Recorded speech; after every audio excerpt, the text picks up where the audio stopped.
Dave, the good vibes train came to a screeching halt tonight as the Leafs get embarrassed by the Oilers in Edmonton. What type of response will they need to bring in Calgary? Let's break it all down today on the Locked On Leafs podcast, part of the Locked On Podcast Network. You're Locked On Maple Leafs, your daily podcast on the Toronto Maple Leafs, part of the Locked On Podcast Network. Your team every day.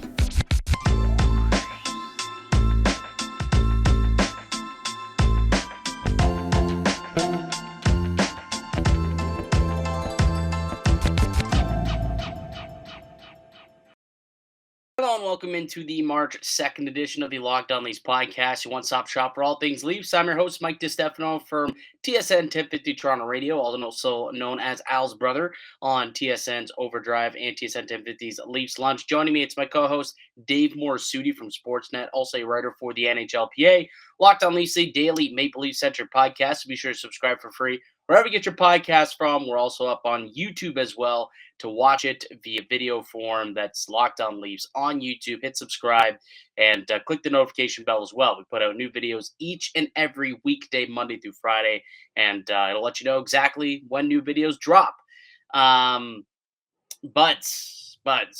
It's been a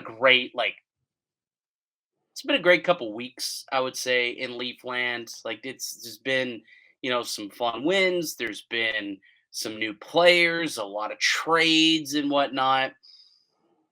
Tonight's was not one of those fun times when the Maple Leafs got absolutely smacked in the mouth by the Edmonton Oilers by a score of 5-2. Didn't go well. What'd you make it tonight, pal? Yeah, that was pretty brutal. I can't believe I actually watched that game from start to end. I know. That's 2.5 to 3 hours of my life I'm not going to get back. It was just piss poor right from the start. Right from the get-go, there was just no energy from Toronto, and they're outshot, they're outchanced. The Oilers were all over them. You see McDavid score early, and then often as well. Like that guy's just an absolute machine. You just saw a bunch of stupid mistakes by so many people. And look, I know that coming into the game, there was a lot of discourse, and we talked a little bit about it yesterday, just on how by bringing in a whole bunch of new players, like how is this team going to react? Like I'm not overreacting to one game. I'm not saying that just Mhm. because tonight's game was awful and that we're going to rip them for their performance tonight means that the sky is falling. Dubas made the wrong moves. Like, no, I still believe in this team and think that this team has Stanley Cup aspirations and can get there. Like, let's put that out on the record right now. So now that we've, built them up a little bit to say we still believe in the team, tonight's performance in a vacuum was absolutely dreadful, to steal a line from my guy Simon Cowell. Sheldon Keefe kind of said it best. To be honest with you, if you want to pull up that tweet that we saw, Mark Masters and David Alter and like all the media guys who were in Edmonton started to post out the tweets. Sheldon Keefe said, quote, "We just didn't play with any purpose or intelligence." What a deep cut. What a deep cut that's got to be. If you're in the room and your coach is saying, "We didn't play with purpose or intelligence. We were a bunch of dummies tonight." But guess what? He's 100% correct. There was no purpose, and there was a lot of dumb plays that were made tonight, and you had a bunch of dummies out there handling the puck on a nightly basis. I'm not too sure what the hell Justin Holl was doing today, but that wasn't hockey, what he was playing. He was playing giveaway the entire night. I hope that Keefe there was a couple more comments, was there not? Like, he kinda laid into the team. Oh, he sure did. Yeah, let's run through the gauntlet because I think like there's a couple more that are also pretty harsh, I would say. To I'm gonna go with the most harsh one first, and Okay, then we'll go with the one that was not as harsh. all right. So Sheldon Keefe said, "quote The new guys played fine here today. It's guys we regularly count on that weren't good enough." 100%. So I tweeted this out, Dave. I said, imagine how frustrating it must be for Kyle Dubas to watch this game. And 1,000%. but I get all these idiots on Twitter that come at me and they're like, "Oh, it's one game. No need to overreact. He's not thinking of anything." Yeah, I know that, but he's not sitting there with a smile on his face saying, "Oh, it's all good. My team just got blown up, but it's all good. We're all good. It's fine." No, he's still angry in the moment.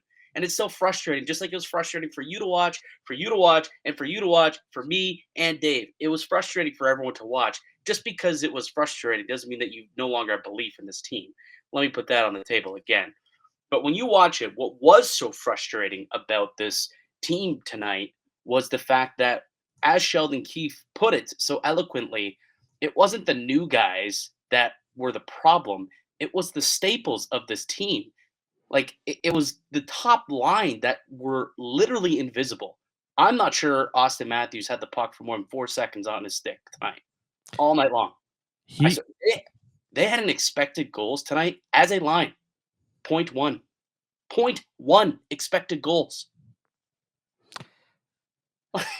and the thing is what annoys me about that is this is not the first time we have seen that those guys, like you can't see that line because they get jumbled quite a bit, but those guys have performances like that against. And like this was a big game when you look at the fact that as the game was starting, you have Leaf fans chanting against Oilers fans. There was like a nice atmosphere.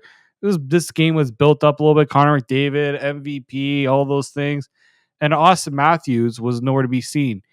He was, in my opinion, he was the worst player on the ice because of what he is and what he is expected to do for this team. And he didn't do anything. He got an assist that I would say, yeah, he was the worst forward on the ice, but I mean, Justin Holl had a special kind of game he tonight. did. Oh, Justin Holl was brutal, but we know Justin Holl is going to have his struggles. We know that he's had bad games. So you mean relative to expectation? Relative to expectations, Austin Matthews was the worst player in my opinion because of that. Like Okay, I'll get behind you with that one. Yeah, he did nothing tonight. Absolutely nothing. Like, I think he had like 2 shots on goal. They're on the ice for 13 minutes and 40 some odd seconds. Wait, let me find out exactly what the number is. I lost the page there. 13 minutes and 40 seconds they're on the ice for. Zero high danger chances as a group. Not one of them was able to generate a single high danger chance in nearly 14 minutes of ice time at 5-on-5. That's supposed to be your top line. Like, that's the problem. It wasn't Sam Lafferty who didn't go out there and struggled with the systems. It wasn't Ryan O'Reilly who was struggling with the systems. It wasn't Jake McCabe who was making stupid decisions tonight. It was the guys you rely on, the regulars. That top line was brutal. You look at which was the worst defensive pairing. Oh, it had to be Rielly-Holl, in my opinion. 100%. What was the second worst defensive pairing? Oh man, I would probably go with Liljegren and Giordano. And how many games have they played together? A lot. How many games have Rielly and Holl played together? A lot. Too many. You want the numbers? I have the numbers. You want the numbers, Dave? Give me the numbers, Mike. You want the numbers? Okay, I'll give you the numbers here. Morgan Rielly and Justin Holl this season at 5-on-5 have played 158 minutes together. Keep in mind that Morgan Rielly has, spent time injured, so like that's why that number may seem a little bit low. But 158 minutes that they've spent together at 5-on-5 in particular. Okay. They are on the ice for 4.17 goals per 60 while on the ice together. 4.17 goals per 60. That is by far and away the most time, like the most goals scored on a defensive pair. The next worst was TJ Brody and Connor Timmins, who barely played together, but it was at 2.69. Almost 2 full goals Justin Holl and Morgan Rielly are fishing out of their net per 60 minutes of play over Brody and Timmins, over Justin Holl and Sandin. Like, it's absolutely asinine that they continue to throw this pairing out there. And you look at their numbers over the course of the last month, right? So from February 1st through till March 1st, 38% expected goals when they're out there on the ice together. What the hell do you keep putting them out there for? Why do you keep putting them out there? And it's not new. They've played 160 minutes together. It's not a new lineup. It's not them trying to figure out their new teammates. That's an excuse. These are established guys who Sheldon Keefe, for some reason, trusts as a pairing. And clearly they keep letting him down because they go out there and they're fishing at least 2 pucks out of their net each and every game.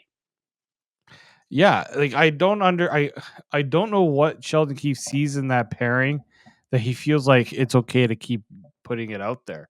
We can see it. The data, like the Leafs put a lot of money into their analytics. Their analytics probably show even more than what we can see. And I don't understand why all of a sudden now that seems to be okay to keep drawing out that pairing. Like you really think that pairing is going to do well in the playoffs? Because look, people keep saying Justin Hall's gone, Justin Hall's gone. Until I see Justin Hall out of the lineup on a consistent basis, not just for one game, nothing's going to change. They are married to this guy. This guy is like it's like a relationship that you want to continue to see if it can work, but you're just throwing yourself into the deep end too many times and expecting yourself to be able to tread water forever.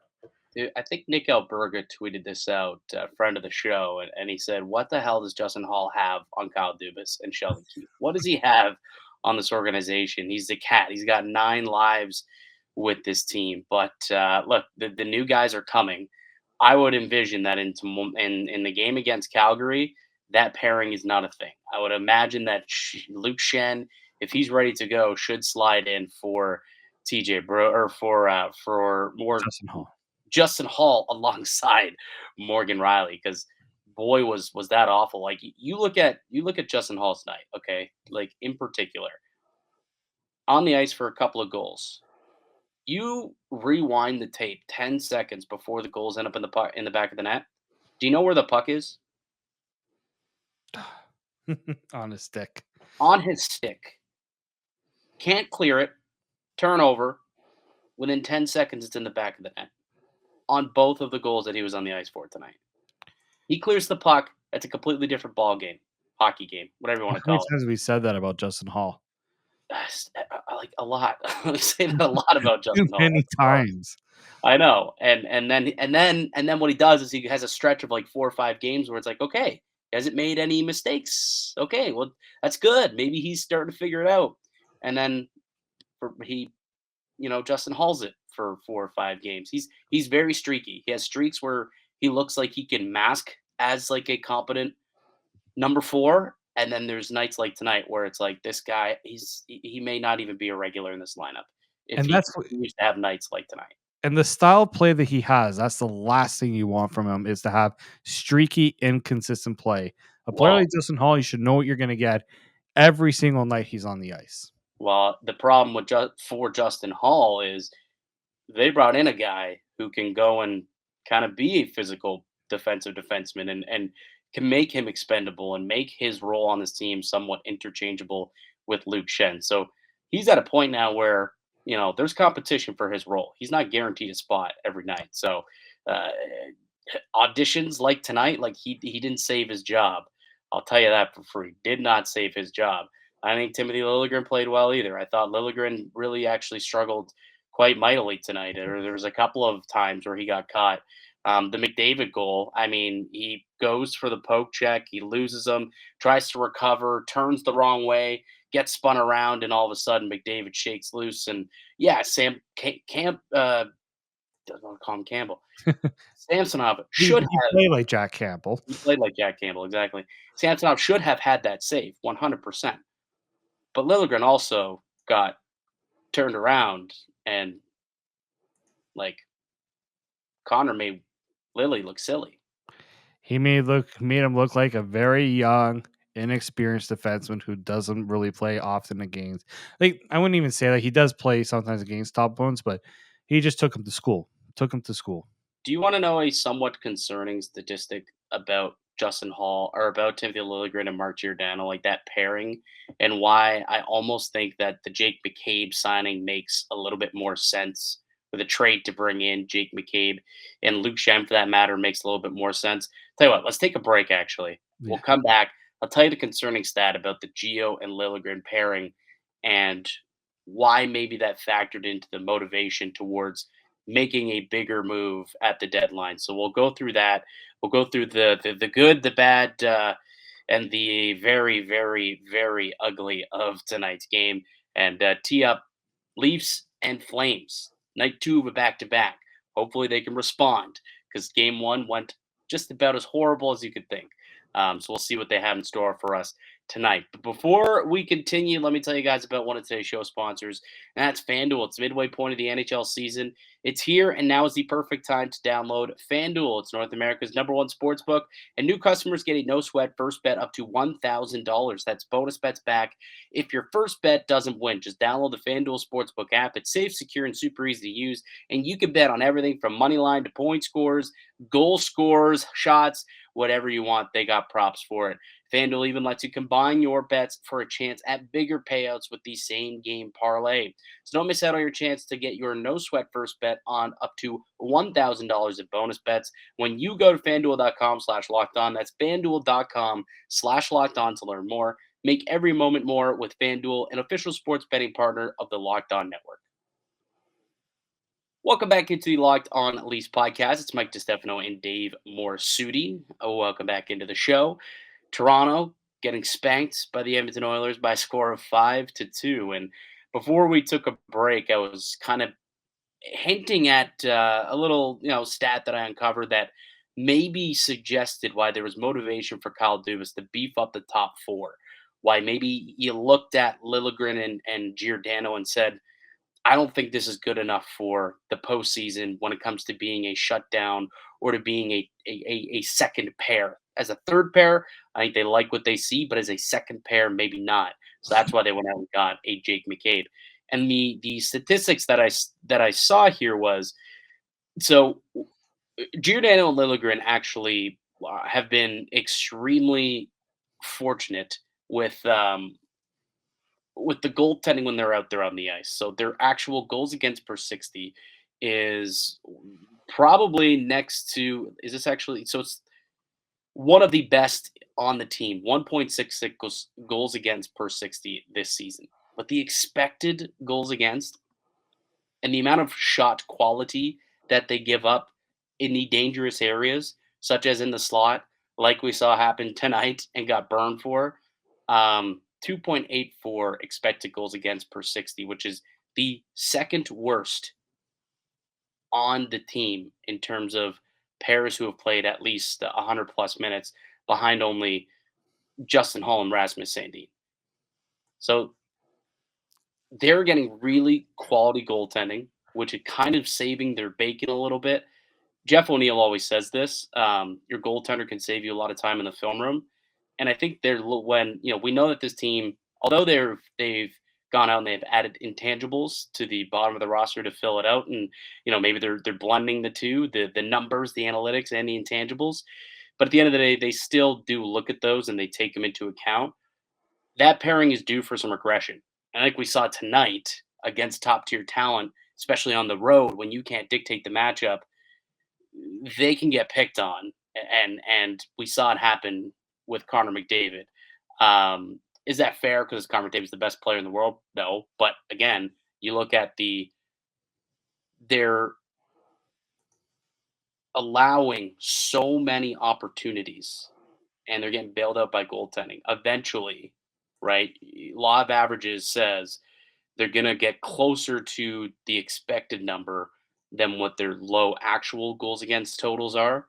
And going forward, in order to negate that, you put them on a third pair and make sure that they don't play Connor McDavid as often or other top tier talents, whether it's Braden Point or Steven Stamkos or Panarin out in New York or Marchand in Boston. That's another reason why I think they went out and got Jake McCabe. Yeah, I think when you look at the game tonight, especially like Giordano, he didn't look like Mark Giordano really in this game. You could just see something was out of sorts there. I really thought this would have been a chance, at least at some point in the game, to put Giordano with Holl or just try something different, just to kind of give yourself a different look. And Sheldon Keefe didn't really do that. I think he just kind of said at this point in the game, nothing really he could do and change was going to change the way the whole game was going. But yeah, you see it tonight that it was just too easy for like Edmonton came in with so much speed, and all the Leafs players were just backing off. Yep. Everyone was backing off, allowing those like I felt bad for Samsonov in that regard because when guys are coming in with that speed, it makes it so much harder for a goaltender to kind of read everything.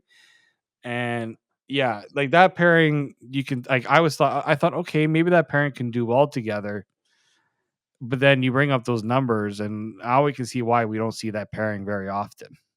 Well, again, I think as a second pair, I don't think it's going to work. But as a third pair, we saw last year how effective it was in the regular season. I'll add, but Liljegren's a different player and a better player, and I think that as a third pair, they should be able to be more than fine in that role, but maybe a little bit playing up the lineup as of late. Maybe getting a little lucky, a little puck luck, as they say. And then tonight was maybe look at what could be the start of the law of averages working out, where they'll start fishing more pucks out of the back of their net if they play those tougher minutes. So, third pair play against third, fourth lines, and they should be much better off. So, shouldn't have to worry about that a whole lot though, because McCabe, I thought McCabe was good. Right, forget to our good, the bad, the ugly. I thought McCabe actually looked pretty good tonight. I thought McCabe looked good. I thought the fourth line actually had some jump pretty early, like with Lafferty and Achari and Zach Aston Reese. They looked good. I thought the third period when they actually made that little switch with O'Reilly, was it O'Reilly, Kerfoot, and Lafferty? I Mhm. thought that line had a little bit of jump too. So I wonder if like tomorrow going into Calgary, do we finally see that breakup where O'Reilly ends up as 3C and that's kind of the line we see, and maybe that means Yarncroc goes up to play with Tavares and Nylander again. I'm not sure how everything will work out, but I wonder just based on how effective those guys played in that short amount of time. They played what 2 minutes and 58 seconds together. So it was only a couple of shifts, but they won those shifts. They had a 94% expected goals when they were out there in those 2 minutes. They literally doubled their expected goal totals of Marner and Matthews tonight in 2.5 minutes. Then Matthews and Marner and that top line had in 13 minutes and 40 seconds. Crazy. Yeah, I thought all the new players looked pretty good. Like, Lafferty, I know he had the penalty early on. I think it was him that had the penalty early on. Like, there was like McCabe, I think well, they both took a penalty because they McCabe. had both had penalties. Like McCabe had the first one. I think Lafferty had the second one. Like, yeah, I thought it was they were kind of trying to get settled in a little bit. Well, I think once they got settled in, you saw kind of the flashes of what they could do. I thought Lafferty was pretty impressive. Saw Yeah, some I forechecking abilities, like that's need what that's what like was advertised. yeah, and what I liked, and I what I think you when you were bringing up the changing of the lines, like that third line with Camp. I mean, before it was Engvall and Yarncroke wasn't cutting it. And I'm wondering if Yarncroke just doesn't work with Camp tonight it was Kerfoot. That's a player you need to get who at one point was doing pretty well when he was with Tavares and Nylander. And Well, I'm wondering if that's a player you got to figure out a different combination to see if you can get him going. early in the season, I remember that being a lineup. Like that was a trio. They were trying to see if that could work, and it did not work. Yeah. Kerfoot, Camp, and Yarncroc, and then Yarncroc got hurt, and then when he came back, he pretty much went straight back up onto the second line. Um, so now they're trying to see if they can get that going at some point because I think they like the fact that it's a bit of a blend and mesh of like a shutdown, but also can provide a little bit of offense with the skill of Yarncroc and Kerfoot, and the shutdown abilities of a David Camp.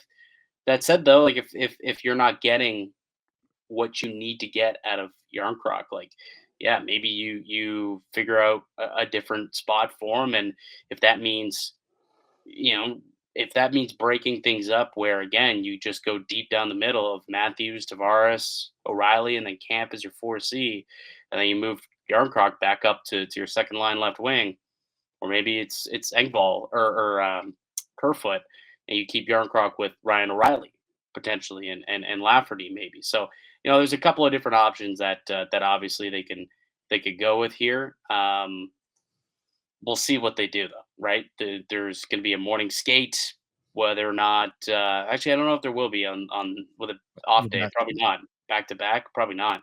So we'll find out game time what the lineups will be, and if the blender will come out for Kyle Dubas or for Sheldon Keefe. I don't know why I'm mixing up names so bad tonight. It's probably because it's almost 1 a.m. and we're recording here. One other thing. We spent so much time eviscerating Justin Holl for his night, deservedly so. Did lay a couple of nice hits tonight. I will give him props. Yeah. Did lay a nice hit on McDavid, and then they hit on Yamamoto. But then he got dummied by Ryan Nugent Hopkins, and that was bad. When I saw it was Ryan Nugent Hopkins, I was going to throw down the gloves with him. I'm like, this might not work out well because I know Nugent Hopkins can throw some bombs. He can throw I some did. punches. I did. Has he fought in his career? I've seen him fight before. I have. This wasn't something new for me that I vaguely recall. I mean, I don't watch a lot of Oilers really, but yeah, I do recall Nugent Hopkins can throw can throw it down, and I'll give Justin Hall credit because first off, that hit was clean, and he was the only one of the few that was actually bringing the physicality, at certain Yeah. points in the game. So I'll give him credit for that, but it also doesn't leave the fact that he couldn't do anything else really well tonight. Yeah. Another bad Samsonov. He's bad tonight. I Yeah. mean, I thought probably four of the 5 goals like I didn't like. Like you could definitely take those back. Like there wasn't really many massive saves either to like make up for it. Like I really don't think Samsonov had a good night. There was the goal that even that got Yeah, disallowed we got because saved twice by the whistle. yeah, he did. And look, I think I mentioned it. I don't know if it was here or if it was on Leafs lunch, but I mentioned that the game against uh, Seattle, his rebound control was a little suspect, but the defense did a really good job of tying up sticks and boxing out the Kraken players that they weren't able to get those second opportunities, and it didn't hurt them. Wasn't the case tonight, right? Like the rebounds, those ended up costing him tonight, and it almost cost him again when he literally was dropping pucks. Like that's what you can't have. And losing pucks, you go to cover something and you boot it, and all of a sudden you're giving it up. And luckily again he got the whistle. But there was a couple times where he's just not recovering that puck. It's not a concern, I would say, but it's definitely something that I've noted the last couple of games that's been a little erratic here. Yeah, and even like the goal that was disallowed because of the McDavid interference call, he got beat clean. Like it wasn't, and it was the first goal on the rebound that McDavid scored. Like he's well out of position on the rebound there. Those are just plays you can't be making, a game where your team is kind of not settled, right? I think the nervousness of the team in front of him definitely changed the way he played tonight. Like we've seen him have nervous moments, but we don't see him have those erratic moments that often. And yeah, I just chalk this one up as a bad night for him, and you just hope that this is something that you don't see far too often because uh it's his net still. Yeah, 100%. The only concern here is he's been very inconsistent on the road all season long. Very. Yes. All season long. I think with tonight's performance, maybe that goals against has ballooned over 3 and the save percentage have dipped below 900. I know that after the one in Seattle, it crossed the threshold the other way. I think that may have reverted back towards in the direction you don't want it to go. That is something that is a little bit of a concern for me because now we're at the point where we're 60 games in and his home road splits are still really different here. And When he has a couple of good games on the road, you start to think, okay, maybe, played well against Minnesota, played well against Seattle, and then you go into Edmonton and it's stinker. It's like, okay, all right, we gotta tidy this up here. We gotta tidy it up. In terms of ugly, like we talked about it a lot, so we don't got to rag on it much more. But like it was just the usual suspects that you expect to see perform that didn't, right? Like that top pair or top line, you expected them to perform tonight, put on a show, right? Matthews versus McDavid, guy was invisible, absolutely invisible. They did nothing as a line all night long. And then obviously we ragged so much on Rielly-Holl, but like that pairing gone, you could punt it to the moon for all I care, because that was an ugly, ugly performance by those two tonight as well. Yeah, I'm going to double. I'm going to just pretty much copy what you say and say that your big boys need to show up and they didn't, and that's something that's got to have to change. It's going to have to change. I want to have a real heart to heart on the other side before we kind of tee up Calgary, and it is somewhat of a concern. Like I said, we're not overreacting to one game here. We're just literally talking about tonight's game as if this was the only game that they've ever played. By the way, this is kind of just this game in a vacuum, everything we've talked about. But there is one player whose game tonight concerned me, and only because I feel like that person's game has really slipped pretty well all season, and it's getting to a point where it's turning into a liability and a big question mark I have going forward and into the playoffs. I'll tell you who that is on the other side, and then we'll tee up tonight's game with the Leafs and the Flames. But first, Dave, a word from our show sponsor. Yep. No matter how the last game went, anytime you take the field, you got a shot at greatness. Give your team the best shot at winning by recruiting more MVPs with Indeed. If you're hiring, you need Indeed, because Indeed is the hiring partner where you can attract, interview, and hire all in one place. And Indeed is the only job site where you're guaranteed to find quality applicants that meet your must-have requirements, or else you don't pay. Instead of spending hours on multiple job sites hoping to find candidates with the right skills, you need one powerful hiring partner that can help you do it all. Indeed partners with you every step of the process. Find great talent through time-saving tools like Indeed Instant Match Assessment and virtual interviews. With Instant Match, as soon as you sponsor a post, you get a short list of quality candidates with resumes on Indeed that match your job description, and you can invite them to apply right away. Plus, only pay for quality applications that meet your must-have requirements. Indeed makes it easy to hire great talent. According to ComScore, Indeed is the #1 job site worldwide, and Indeed delivers 4 times more hires than all other job sites combined, according to Talent Nest. Join more than 3 million businesses worldwide that use Indeed to hire great talent fast. Start hiring right now with a $75 sponsored job credit to upgrade your job at Indeed.com/locked on. Offer valid through March 31st. So that is Indeed.com/locked on to claim your $75 credit before March 31st.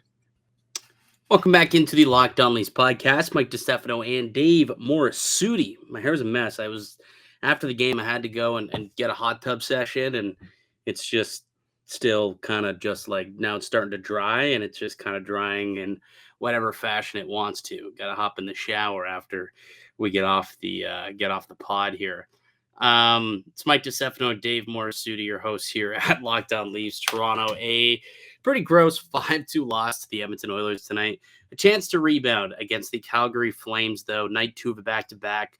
Calgary's been playing some pretty good hockey, though, of late. I'll say this. I've watched a couple of their games lately, and they're not getting the results that they deserve, which means they're going to probably be playing Toronto pretty tough in this game. And, they're going to make it difficult to play against. And obviously, Toronto wanted no part of any difficulty tonight.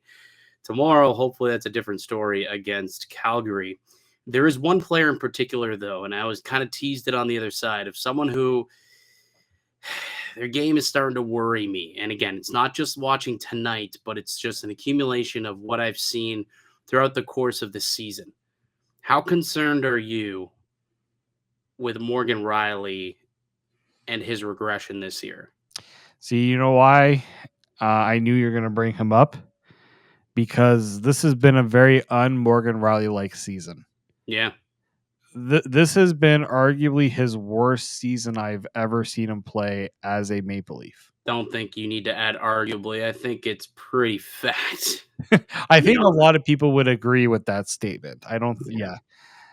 This has not been the Morgan Rielly that like you it's funny because you see him go up against the Edmonton Oilers, and I always look back to that game that he had against Edmonton where he scored this beautiful end-to-end goal, and I'm like, I haven't seen that Morgan Rielly at all this season, not one bit.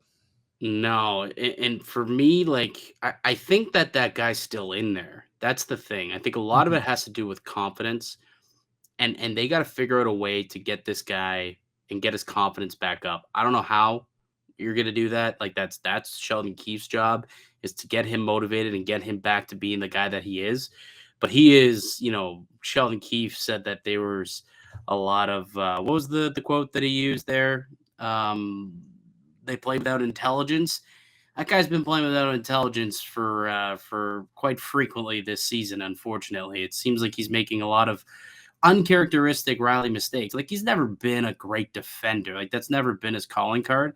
But he's never been as much a liability now as he's been in the past. And the biggest problem, I think, that like if you're Morgan Rielly and what kind of goes against him, I'm actually going to pull up because I sent a note over to a buddy of mine, and we were having this discussion as I was chilling in the hot tub.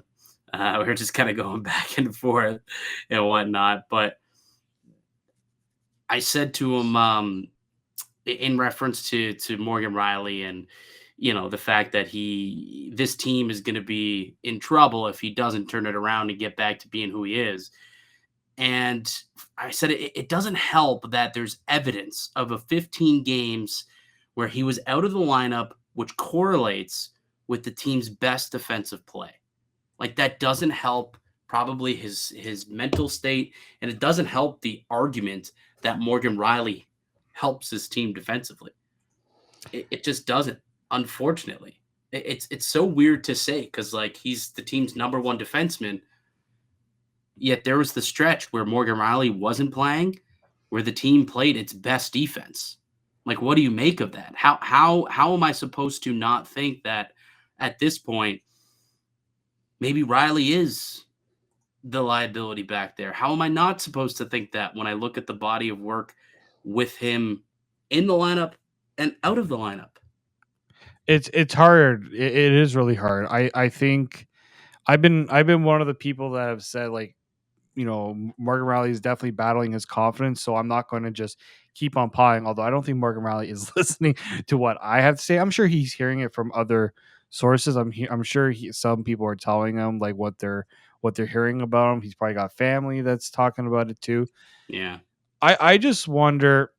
Confidence is definitely a part of it. I just wonder how much the injury, whatever injury he had, like when you go through an injury like that mid-season, and it takes you out for a while. That's a tough thing to come back from. Like he's a professional athlete. You kind of expect him to be able to figure that part out. But I remember it was a knee injury, right? Yes, it was a knee injury. Knee injury, right? But yeah, I do think that now, especially when you're seeing how this defense has kind of tailed off. Well, is that impacting his skating? Because like the boots look like they're starting to go a little bit. Yeah, right? He's got he's got the new contract that he's got to live up to as well. There's still like I understand sometimes when players get that new contract, it's almost like a relief for them. But at the same time, we know Morgan Rielly is the guy that has the microscope on him. Everyone says, well, he's not really a number one, right? And he doesn't play like a number one at times. Like that stuff does weigh on you, I do think. So he definitely has to figure that part out. Maybe this is a case where maybe Sheldon Keefe has to figure out, is there a way for me to, lessen his role a little bit here and play the guys that are giving him the best chance. Like, I'm not saying scratch Morgan Rielly because I don't think you can do that at this point. No, God, no. But That's not the answer. but I do think you're gonna have to figure out a way to lessen the burden on him somehow.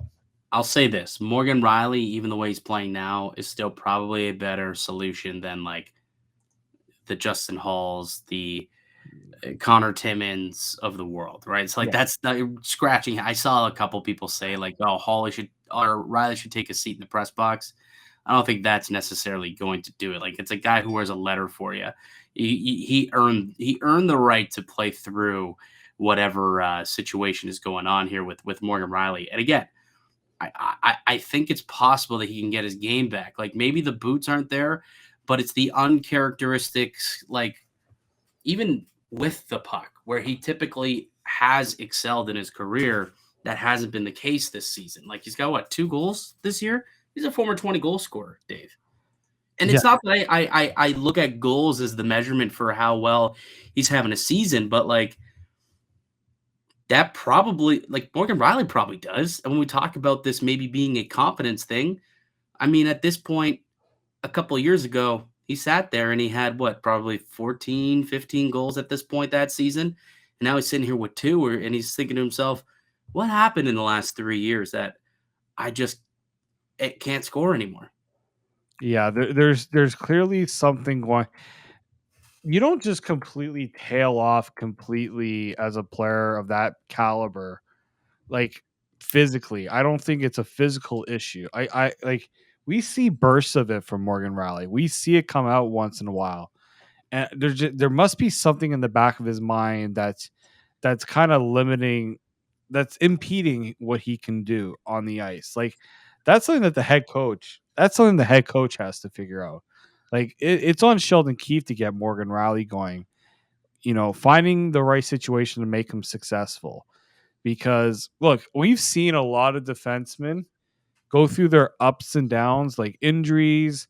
Like I'm not going to use. I wanted to use Erik Karlsson as a comparable, but like I feel like that's an unfair one because Erik Karlsson won a That's Vezina, won a Norris. He was like an He's elite. also that's very much like he's a one of a kind. Yeah, I'm trying to think who's like a comparable for Morgan Rielly that we could say like, okay, this guy's had his issues, but once you put him in that right role, or once you kind of lessen the burden on him, it seemed to spark the confidence a little bit. Well, how about same team from last year, Brent Burns. Brent Burns kind of took a dip last season. He went back. He went to Carolina, where all of a sudden he's no longer like the top dog defenseman in Carolina. He doesn't have the burden of having to be the number one, playing 28 minutes a night like he was when he was in San Jose. He's got Jacob Slavin on that team. He's got other defensemen who can fill in and who could play heavy minutes. And now he's kind of more properly slotted into a role. And all of a sudden you're kind of seeing a bounce back resurgence out of Brent Burns, who's very similar game, when it comes to Morgan Rielly in terms of being an offensive first defenseman, not necessarily like Burns is a little bit more snarl to him, obviously, but in terms of his offensive prowess is what I'm getting at. Like maybe that's kind of a situation. And to your point, maybe the point of bringing in McCabe and TJ Brody, make that your top pair. All of a sudden you put Rielly on your second pair and he doesn't have to play 25 to 28 minutes a night in the playoffs. And he's only playing 22 minutes a night. And now it's against, the second best offensive guys instead of the top guys like in years past. And, maybe that's the way that you can kind of get him back to being, the serviceable player that you need him to be for them to do damage in the playoffs. Because I'll tell you what, if what we saw tonight out of Morgan Rielly, if we see that on a consistent basis on a 7-game series, I'm not sure that the Leafs are going to. I mean, they can get through it, but it certainly will make things a lot tougher if he's not playing at the capable level he is. You bring up the playoffs. The best that I've seen Morgan Rielly play as a Toronto Maple Leaf came in that playoff series against the Washington Capitals, where they went through some injuries. I remember there was one game where I can't remember who was. I think Roman Polak got injured or something, and it was him and Matt Hunwick that had to be the top pairing. and they carried that team. I remember that, and like that's the Morgan Rielly that I want to see again. Yeah, absolutely. Keep going. Like that's the Morgan. He doesn't always have to be flashy. Like as a defenseman, you're not always expected to do the flashy things. Just make the quiet, smart plays, right? And he's not making the quiet, smart plays. Like there was one play tonight where he passes it back, and he passes it back to nobody, and it led to an Oilers scoring chance. Like you gotta, like neutral zone turnovers we saw from that pairing, or defensive zone turnovers from those guys was wow. Maybe they set a record tonight. It's the turnovers that are really killing Morgan Rielly because for some reason he's not getting back and covering up his mistakes like he used to in the past. Because the boots, man, the boots aren't there like they used to be. So when you do give the puck up and then you've got to get back on the counter on the rush, like it's tough. Like tonight, was it Hyman? No, who sprung in for? The Hyman was sprung in for a breakaway. I don't know if he was on. Who the had the ice. breakaway goal? Was it one of the breakaway goals? I'm pretty sure. Maybe it was the Hyman breakaway. But either way, one of the goals, like you saw Morgan Rielly chasing that play because it was a turnover as they were trying to break out, and all of a sudden he had to stop his momentum going forward and try and back check while Buddy's already 3 strides ahead. Yeah. And I think I saw, actually, I have the stat tonight. You look at the amount of odd man rushes that Toronto gave up tonight. They have 8 odd man rushes tonight. Not good. They had only 2 themselves. So when you're giving up 4 times as many odd man rushes as you're able to generate, when you're giving up twice the amount of chances off the rush as you're able to generate, when you're giving up 16 slot shots like they did tonight, things aren't going to go very well for you. Things are not going to go well. Wow. Controlled exit success rate. This was a number that I wanted to take a look at because how awful were they at getting the puck out of the zone? I mean, we're talking about all these neutral zone turnovers. Like this is exactly what this means. This analytic, this statistic proves it, where it's literally like 4 out of 10 entries were getting denied. They couldn't get it out. And that's exactly what the stat is telling me. 64% of the time. That's the only success rate. 64%. Typically, you're in the 85th percentile of zone exit rates. When the Leafs are bad, that their ability to get out of the zone. How many icings did we see just out of desperation to limit the Oilers' pressure in their own end? That's when you know the Leafs are really hurting, when they can't get the puck clean out of their own zone and when they're just doing whatever they can to get the puck the heck out of there. Mm-hmm. Like that's how you know it's not going well for that team. Yeah. Well, they got one tonight against Calgary. They're gonna have to respond here, man. Gonna have to respond big. It's the last game ahead of the deadline in this game. What's that? Joseph Woll in the net tonight. Yeah, not Matt Murray. If Matt Murray is not, if I don't hear any inkling of Matt Murray being activated soon, there's going to be some conversations had over the next couple of days. Well, Sheldon Keefe did say, because obviously I went the same, like the second I heard that Joe Woll was starting, I was like, not Matt Murray, who's eligible now to come off IR. Like this was supposed to be an ankle flare-up that's turned into a whole month-long kerfuffle. Like this is a situation at this point. More than that, I think January is the last time that he played. It's been over a month, and month and a half, 2 months almost. Like it's insane, and he's still not ready to go tomorrow, despite he's been practicing with the team since Sunday, and it's going to be Wednesday, and he's not going to be good to go. Maybe he'll play Saturday, they say. So they say soon he's ready. He's close to being ready to play. So maybe Saturday. They elevate him on Friday. It's good to go. Like they make all of their trade deadline moves and make sure that they spend exactly to the cap of what they have available to them, assuming they're bringing back Murray off LTIR, I would assume. And then it's go time. Then that's your squad going forward. Will there be a third goalie in the mix? Who knows? But the fact that you won't get a Matt Murray sighting before the deadline that's a little concerning. Yeah. I'll be honest. That is concerning to me also.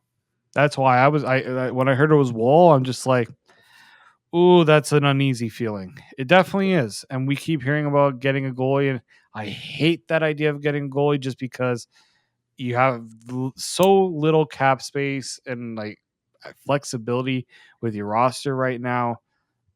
It's such a tough situation. I'm going to give you 3 names, okay? Cap. 3 names of potential goalies because you're not getting an upgrade over Samsonov and Matt Murray. You're just getting another guy who you know can play NHL games, like an NHL caliber goaltender. Yeah. Kevin Lankinen Okay. Yep. out in Nashville is one. He's actually having a pretty good season. Not bad. Like decent year for what he's doing. So he would be an option. Craig Button brought up Sam Montembeault, which would be interesting because that would also be an ad for the future as well because he's a young goalie out in Montreal. And if they're kind of scorched earthing this thing, I mean, maybe they could give up that player and you do bring somebody in who all of a sudden you also have as a potential guy for the future to be a backup next year, maybe compete for a job. He's having a good season too. So you got Sam Montembeault, Kevin Lankinen, and you already brought Luke Schenn back. Let's keep the vibes rolling, and make it poetic. Let's bring back James Reimer, right? Get James Reimer at 50% retained out of Did Steve Dangle text you that one? Dangle would appreciate it. He did not, but I'm sure he would appreciate that comment. You know, it's funny. In my room, I have a massive autographed James Reimer photo. I met the guy twice. Heart and soul guy.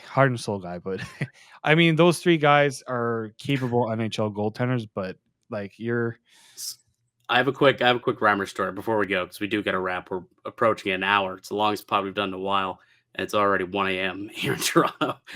I interviewed him for Leafs Lunch, and I don't know what possessed me to ask this question. Such a stupid question, so dumb. But it was like the day after Phil scored his 400th goal of his career. He scored his 400th this year, right? Yeah, I believe so. Yeah, I think it was 400. And so it was he surrendered it, his 400th goal. And for whatever reason, I asked him. I was like, "So, did you let him score that goal? Like, were you happy for Phil that he scored that one on you?" And he's like, "Well, I wouldn't say I was happy about it, but actually, no, he did joke at first. He was like, yeah, Phil did me a solid back when I was playing, so I knew I owed him, so I kind of let that one squeak through, just gave him a little wink after." So he made a little joke about it and then gave me the answer and then went on to just talk about Phil and his greatness and him as a teammate. And it was a pretty good interview because Reimer's just a stand-up guy, but not the best question I've ever asked a pro athlete. I'll we all have those moments, Mike. It's okay. I won't hold it against you. Yeah, like, were you happy that you got scored on in a game? Like, you must have been stoked, happy for your former teammates. Like, something we all aspire to do, Mike. Something we all aspire to do. Allow a goal in the NHL. That's true. I would gladly allow Phil light me up in the NHL and take that type of paycheck that James Reimer got that night for sure. I'll take that any day. All right, buddy. So yeah, there's a game tonight though, Leafs and Flames, and after tonight's performance, I am expecting a bounce back from this group, and especially that top line. I think we'll see a mix up in the middle six. I do. I think we'll see O'Reilly as the 3C. I think we'll see Tavares back in the middle, but I don't think they touch that top line. I think that Keefe challenges them and says, "Hey, go out there and just dummy these guys because you put on a performance that we all need to forget about. And the easiest way to do that is to go out the next night and make us forget. Let us forget by putting on a show." And then, we'll see a little bit of shakeup in the middle six and the bottom nine, I guess it probably would be. And hopefully we also see Luke Schenn in for Justin Holl. That also would be a wish list of mine. Put Luke Schenn alongside Morgan Rielly. I think that would be a much better situation than the Rielly-Holl pairing we saw tonight. All right, buddy. Any final thoughts? Nope. I think we'll end it here. Yeah, good call. Good call. All right, that'll do it for us here today on the podcast. If y'all made it all the way through, bless your hearts, guys. Bless you. Thank you so much. Prego. I'd like to thank you all for listening and supporting the show. You can subscribe to the Locked On Leafs podcast on all podcasts and platforms and receive daily Leafs content. Follow myself on Twitter at Mickey_Canuck. Follow the show at Locked On Leafs, and also follow Dave at D_Morassutti. Subscribe to us on YouTube as well. We are still hoping to get to 5,000 by the end of the year, and we've picked up a lot over the course of the last couple of weeks with all these trades coming through. We've picked up a lot of listeners, and the listenership keeps going up and up. So hopefully, we're keeping these guys who are coming and listening and are enjoying the content that we're providing them. And if you are one of those people who are new to the podcast, we do honestly really appreciate you, especially if you've made it now 56 minutes into the podcast. We'll be back with another episode for you guys. Tomorrow, we'll be breaking down the game against the Calgary Flames. But until then, keep it locked right here on Locked On Leafs.